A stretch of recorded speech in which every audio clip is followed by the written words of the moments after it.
Hello guys, welcome back to my YouTube channel. कैसे हैं आप लोग? सर्दियाँ बहुत ज़्यादा है तो अभी मैं अचानक से बैठी थी और मुझे कुछ बनाने का मन कर गया। मेरे साथ ऐसा ही होता है, मैं जब भी बैठी रहती हूँ तो मैं रैंडम ही उठ जाती हूँ कुछ लेके और बनाने के लिए। तो मैं कुछ भी बनाती हूँ तो आप लोगों के साथ शेयर करती ही हूँ, क्योंकि मुझे लगता है कि शायद आप में से एक दो लोगों को भी वो मोटिवेट मिले कि और वो बनाए आप लोग में से कोई भी, तो मुझे अच्छा लगेगा। और आपको गेस करना है कि मैं क्या बनाने वाली हूँ, तो वो मेरा बचपन से ही बहुत फेवरेट रहा है। जब भी मैं नौगछिया में बचपन में अपने घर पे रहती थी तो मुझे वो लड्डू इतना पसंद है। देखो, आपको एक हिंट्स मिल गया कि मैं लड्डू बनाने वाली हूँ। जी हाँ, चलो एक और हिंट्स दे देते हैं कि वो सर्दियों के लिए बहुत फायदेमंद होता है। तो अब आप कमेंट में फटाफट से बताओ कि मैं क्या बनाने वाली हूँ। तो वो बहुत ही टेस्टी होता है। तो चलिए मेरे किचन में हम लोग बनाते हैं लड्डू। कुछ चीज़ें अवेलेबल नहीं है तो मैंने अभी ऑनलाइन कर लिया है बुकिंग, तो वो आ ही रहा होगा। तब तक हम और चीज़ों की तैयारी कर लेते हैं। चलिए। इसी बीच मेरे ऑर्डर्स भी आ चुके हैं, तो अब हमारे पास सारी चीज़ें अवेलेबल है। तो सबसे पहले हम क्या करेंगे कि घी, थोड़ा थोड़ा घी लेके आपको थोड़ी थोड़ी क्वांटिटी में गोंद को भुनना है। गोंद को थोड़ा थोड़ा इसलिए भुनना है क्योंकि अगर आप ज़्यादा अमाउंट एक बार में ही भून लोगे ना तो वो ऊपर से तो सिक जाएगा बट अंदर से कच्चा रह जाता है। तो इसके लिए आपको बहुत थोड़ा थोड़ा लेके भुनना है। हाँ, टाइम थोड़ा ज़्यादा लगेगा बट परफेक्शन होगा। तो जैसे मैं आपको दिखा रही हूँ, देखिए जब आप गोंद अच्छे से भुन जाता है ना, वो बिल्कुल हाथ से ऐसे जब आप उसको दबाओगे ना बिल्कुल चूर हो जाता है। इसी तरह कर करके आपको ड्राई फ्रूट्स सारे भून लेने, जो जो भी आपको डालना है।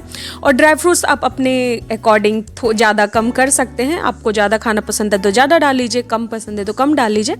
तो आप इस अकॉर्डिंग कर सकते हैं। आपको इसी तरह धीरे धीरे सारे ड्राई फ्रूट्स को हल्के हल्के घी में भून के निकाल लेना है। और घी में भुनने से एक्चुअली क्या होगा कि उसकी सेल्फ लाइफ बढ़ जाती है, तो इसलिए भी आपको घी में भुनना ज़रूरी है। उसके बाद जब आप सारी चीज़ों को घी में भून लोगे, ड्राई फ्रूट्स और जो भी सबको अच्छे से निकाल लीजिए बर्तन में। उसके बाद ना मैं मावा को भी भून रही हूँ, क्योंकि ये मावा मार्केट का है। तो उसको भून लेने से क्या होगा ना कि जो मावा है वो अच्छे से, जो उसमें थोड़ा कच्चापन होगा वो निकल जाएगा। और वैसे भी जो मार्केट के मावा होते हैं उसमें प्रिजर्वेटिव तो होंगे ही, क्योंकि वो तभी इतने लॉन्ग टाइम के लिए चलता है। अगर आप घर में बना रहे हो तो आपको कोई ज़रूरत नहीं है भूनने की। तो मैंने उसको भी थोड़ा सा भून लिया है और मेरे सारे ड्राई इंग्रेडिएंट्स रेडी हैं। अब आती है मेन चीज़, जो मेन डलने वाली है। तो इसमें आपको बेसिकली बहुत ध्यान देना है। तो क्वांटिटी का बहुत ज़्यादा है इसमें। तो मैं जो बेसन यूज कर रही हूँ वो मोटा बेसन यूज कर रही हूँ। आप कोई भी, अगर वैसे आपके घर में अगर मोटा बेसन नहीं हो तो आप नॉर्मल भी कर सकते हैं। मेरे पास था इसलिए मैं यूज कर रही हूँ। तो आपको 1 कप आटा लेना है, नॉर्मल आटा। और उसके साथ आपको उसका हाफ बेसन डाल के उसको अच्छे से भुनना है। तो मैंने घी आपको लगभग पूरी चीज़ों को बनाने में 300-350 ग्राम लग जाते हैं, क्योंकि ये घी का ही लड्डू होता है। बट तो हाँ, आप थोड़ा थोड़ा करके देखिए, क्योंकि आपको ऐसे पता चल जाएगा। उसके बाद आपको ड्राई फ्रूट्स को हल्का सा दरदरा कर लेना है, बहुत ज़्यादा पाउडर नहीं बनाना है, इस तरह से। उसके बाद हम थोड़ा ड्राई फ्रूट्स ना हाफ कट करके ऊपर से भी डालेंगे, उससे और ज़्यादा टेस्ट आता है। देखिए जैसे कि ये आप देख रहे हैं, बिल्कुल ही ऐसा आपको रखना है कि लगे उसमें मॉइस्चर है जब आप उसको भून रहे हैं। और जब ये भुन जाता है ना तो इसमें से खुशबू आने लगती है, तो आपको पता चल जाएगा कि ये भुन गया है।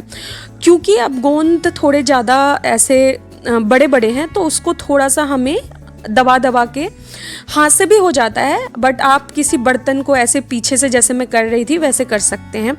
उसके बाद आपको सबको थोड़ा ठंडा करना है, पूरी तरह से ठंडा नहीं करना है, बस हल्का सा वो ऐसा कि हाथ से आप छू पाएँ इतना ठंडा करना है।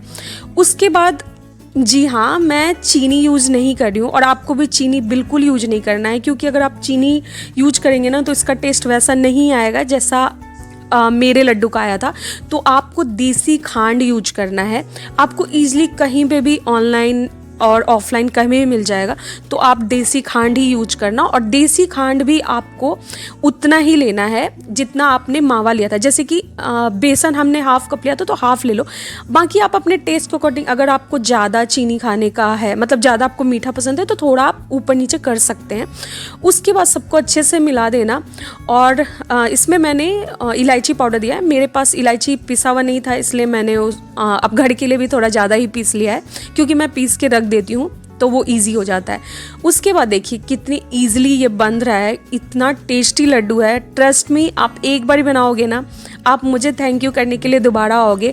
तो प्लीज़ आप भी बनाओ और ये लड्डू खाओ। और ठंड में ये लड्डू इतना ज़्यादा टेस्टी होता है कि मैं क्या ही बताऊँ आपको, बहुत टेस्टी होता है। ये तो बचपन से मेरा बहुत फेवरेट है और मैंने इस लड्डू को बनाने के लिए काफ़ी बार कोशिश की है, तो हर बार टेस्ट में कुछ ना कुछ चेंज हो जाता था, बट काफ़ी टाइम के बाद ये बिल्कुल वैसे ही परफेक्ट बना है जैसा मैं बचपन में खाया करती थी।